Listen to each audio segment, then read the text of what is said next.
This is the way. Welcome in everyone to my garage, my workshop, the forge, if you will, my forge.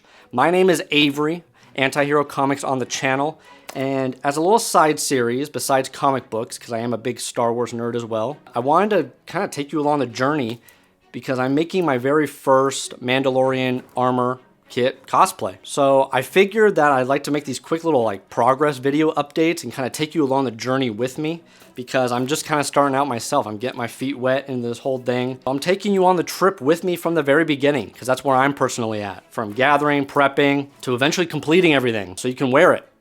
Everything. You can wear everything, everywhere, all at once and never take it off.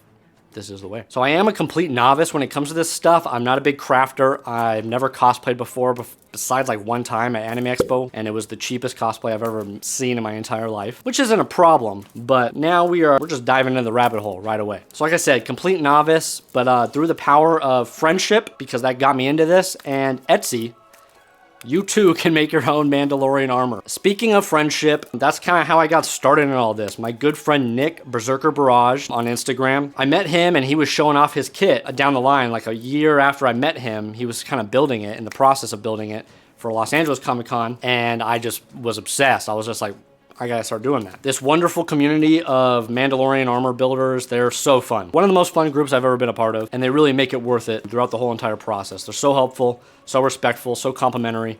It's amazing. It's not like I'm new to Star Wars and everything. I've been obsessed with Star Wars since the inception of my cognition. I've also always been obsessed with Boba Fett. He's always been my favorite character from the original movies. I'm not building his armor, but I am building a Mandalorian armor. He is kind of the original Mandalorian. So a little more about the community. It really is a fantastic community. There's always a Mando meetup. At any convention you pretty much go to, any comic book convention or pop culture convention, there's usually going to be a Star Wars meetup and additionally, supplementary, a Mando meetup. It's just become more and more popular, and it's probably only going to get crazier because the movie's coming out. Another great aspect of this community is the armor parties. People just get together. Your friends get together, strangers sometimes get together, and just meet in a garage or a workshop or a studio or something, and just build armor. Work on whatever pieces they're working on. Watch Star Wars, chit chat, listen to music. It doesn't matter. It's just kind of like a communal aspect of this whole process. And sometimes a group of Mandos get together, armorers, Bo-Katans, custom Mandos alike, at your locally themed Star Wars cantina to do some trivia. So there's that to look forward to as well. With all that being said, let's jump into the meat of this thing. I like to start off by kind of categorizing all of the pieces, because it's overwhelming. All of the pieces in your head into 3 separate categories. I like to start with the soft goods. You have your soft goods, and then you have your armor, and then you have your accessories. It's always recommended to kind of start with your soft goods because your soft goods are going to be kind of what you're putting everything on. Like your armor, your chest plate's going to go on your flak vest. Soft goods are going to include your stuff like your belts and your flight vests that you saw me put on earlier, but I'm not going to wear right now because it's in my garage and I'm burning up. I live in Southern California. You always kind of want to start with your flak, or not your flak vest, your flight suit. Your flight suit is the base of your entire costume. Take a color scheme, go crazy. I got mine off Amazon. It was like $25. It was really cheap. I just typed in coveralls. It was kind of hard to find the color I was going for, but there's brands like Dickies and Carhartt. There's people on Etsy that make them, but you can kind of get anything that's like a welding suit, a mechanic suit, any kind of worker's suit. Most of them come in a short sleeve. I managed to get a long sleeve one, but a lot of people get short sleeve and then they get a fabric that matches it, color matching it or getting a different type of color so you can kind of get a little, unique flair into your flight suit. And then next you're going to want to get your flak vest. So your flak vest goes on top of your flight suit, which your chest plate, your back plate, if you have a jetpack, that goes on there too. It's kind of what you're attaching to your flak vest so that it kind of stays sturdy. So you kind of want it tight to your chest. I'm going to be making mine. That's why I have a bunch of fabric right here. A lot of people use polyester. It's really hot though. I highly recommend going to a Joann's or a fabric store near you and getting some nice sturdy duck cloth. It's really sturdy, really easy to work with. You just sew it onto a shirt that fits you pretty tight. And remember, it's going on your flight suit, so you kind of have to put it on your flight suit. But there are plenty of people that actually make them on Etsy. So you can try there. It can get a little pricey. Obviously, it's going to be pricey. You're paying for very artistic, talented people to make your costume essentially, but I found it to be worth it. I actually got my girth belt, which kind of goes over your flight suit as well, and kind of you put your belt over it. It adds a little bit of girth to your suit.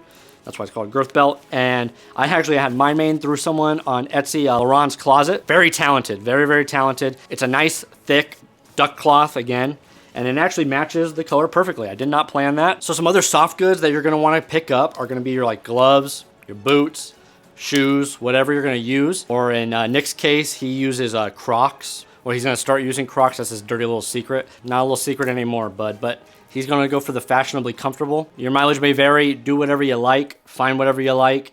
It's supposed to be fun. Next up, we have the armor. The fun part. When it's complete and when you wear it, it is not fun. It is kind of fun, but the process of it all is a little daunting. As far as essentials go, you got your helmet, you got your chest plate, you got your shoulders, you got your gauntlets, and some kind of pairing on the bottom, whether that be like knees. The knees are fun because they have like rockets on them if you choose to go down that route. They have the shins, we have the thighs. Those are kind of like the essentials. I always say like one of the pairings on the bottom is an essential. For the armor, you kind of want to start with the helmet. That's your most important part, and never take it off because you don't want to disappoint your armorer. But the others are essential as well. So just kind of gather them as you go along or all at once. Get your dimensions right, make sure they fit on top of the flight suit. Remember, your dimensions are gonna be a little different because of the flight suit, because it's a little thicker. And then you can start getting into like the bonus stuff, the non-essentials, but they are kind of essential in the same time. Borderline essential. It's gonna be stuff like your jetpack, and then pretty much any other upgrades to what you already have. So upgrades include like your gauntlets primarily. A lot of people just get like the basic gauntlets that go on your wrists right here. Start with like a base one, and then they put like compads, wrist rockets, the Whispering Angel rockets that Mando uses. You can go all out. And then another kind of upgrade or bonus, I say, is like either an additional pairing down below the belt, a combination between the knees and the thighs or the knees and the shins. I think the knees are the most essential part of the bottom. I just think it kind of like looks the best. But I also like the combo, which is what I'm personally doing, of the knees and thighs. The shins, just I just didn't want to mess with the shins too much. But like again, your mileage may vary as well. Your mileage may vary on a lot of these things. So just have fun, try different things out, go crazy, go crazy. Go as crazy as you can and your budget allows you to. Lastly, accessories. Accessories are fun, all right? They're supposed to be fun. And you can go ham on these as well. You can go absolutely bonkers. You start out with your blaster. You gotta have a trusty blaster. This was given to me as like an honorary, like he like passed it down like it was Beskar armor by my friend Nick. He gave me my first blaster. I love it. It looks like the DL, like the Han Solo kind of blaster. I think it might actually be. But you can go crazy with like the weaponry, the accessories. It ranges from anything from your blaster to like a thermal detonator or like iconography or sigils that you place on top of your armor. Like if you want to put a mythosaur right there on your chest plate, you pop it on, get a 3D print, paint it, boom. Tack it on. With the weapons though, you want to be a little more conservative about those just because you're going to be lugging those around wherever you're at, wherever you're showing off your Mando armor at, convention or family dinners. But you should just keep that in mind that you're going to be lugging around. So if you want like 2 blasters and a rifle in the back, cool. You're going to be lugging that around. If you want a rocket launcher, if you want a minigun, cool. You're going to be lugging that around. So just keep that in mind, and we'll get a little more into that process of the different types of 3D prints and what those do for you, and prep goes into all the different 3D prints that you can get. I think that is essentially how you kind of get started with all this. It depends entirely upon your organizational skills. But I would start with the soft goods, move on to the armor, get all the materials for the prepping and everything, and you're off to the races. But most importantly, have fun. Enjoy the process of everything. That's what I'm doing. It's very easy to get overwhelmed with this kind of stuff, but it's also very easy to have fun. So just have fun. The reward is going to be completion, and you can do whatever with it. You can make some kid's day at a convention because he's like, wow, I met a real life Mandalorian.